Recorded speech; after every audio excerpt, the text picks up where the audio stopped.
How to fix Instagram confirmation code not sending. Hey everyone, welcome back to the channel. In this video we are going to discuss how we can fix if Instagram is not sending us confirmation codes, so make sure to watch the video till the end. Sometimes you could be trying to turn on 2FA, you could be trying to log in from a new device, but then Instagram is not letting you log in at all because it is not sending you the code that it is saying that it has already sent. Now there are a couple of fixes for this. The very first thing I want you to do is, if it is not sending you code, do not try it from the same page over and over again. If you're doing it from the website, try to refresh the website. If you're trying to do it from the app, just go to recent menu and then clear the application first of all.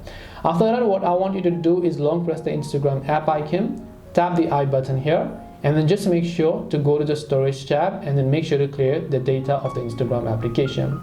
Once you've done that, the number that Instagram says you is sending the code, also make sure that you have access to that number and that you are receiving and sending messages in that number. So make sure that it has an active network connection. After you've made sure of all this process, head over to your app store or your Play Store, search for Instagram, check if the Instagram app has an update and it is updated to the latest version. Now only after you've done all this process, you can try to open the Instagram application here.